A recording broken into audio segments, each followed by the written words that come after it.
As certain members of the economic community of West African states announce their resignation, fears are rising across the continent. The future of a united West Africa, economic collaboration, and regional stability are all seriously questioned by this extraordinary step.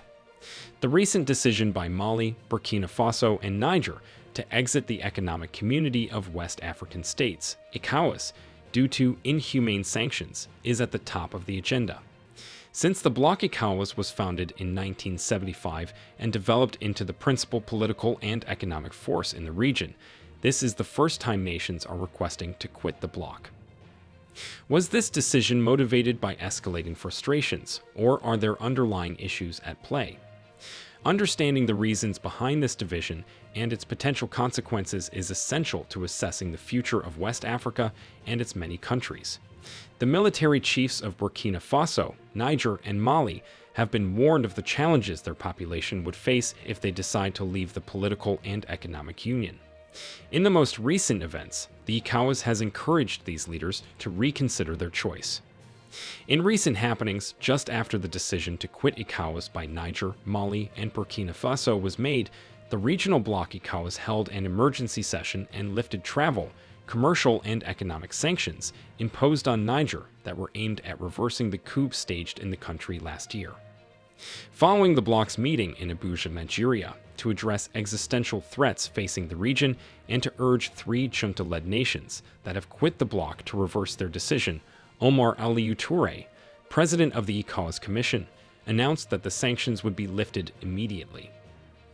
We must re-examine our current approach to the quest for constitutional order in our member states. I therefore urge them to reconsider the decision and not to perceive our organization as the enemy.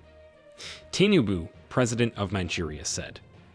The 49-year-old regional economic bloc ECOWAS is facing potential disintegration and a recent surge in coups driven by dissatisfaction with the performance of elected governments, whose citizens hardly benefit from mineral resources. The summit of the ECOWAS, which is being held in Abuja, Nigeria, comes at a critical juncture.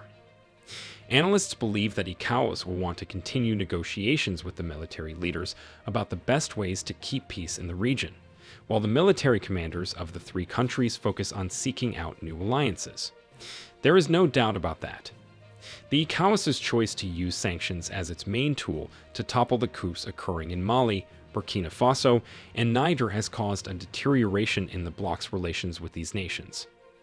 Remember that the ECOWAS decided on a D-Day in August 2023 for potential military intervention to bring back democracy in Niger. The majority of the bloc's members, according to the bloc, were prepared to join a standby force that could act in Niger.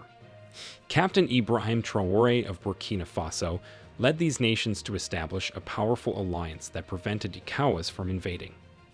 Russia is now the main ally in the worsening relations that all three of these countries have with the wealthier nations of the West and their former colonial masters. Russia has extended greater hospitality and is still capitalizing on the anti-French sentiment by presenting a strong and cooperative image to the republics of Africa. Wagner, a Russian mercenary group, has been operating in Mali to support the national army against armed insurgents. At the end of January, Russian troops landed in Burkina Faso with the goal of strengthening military and strategic cooperation between the two nations. Senior leaders from Niger and Russia have also recently hosted one another. In a recent interview, Captain Ibrahim Traore, who has been in charge of Burkina Faso since the coup in September 2022, hinted that his nation may soon break away from the CFA franc in an attempt to completely break the links that kept them in colonial slavery. It was also made clear by Captain Traore that Burkina Faso has no intention of rejoining ECOWAS.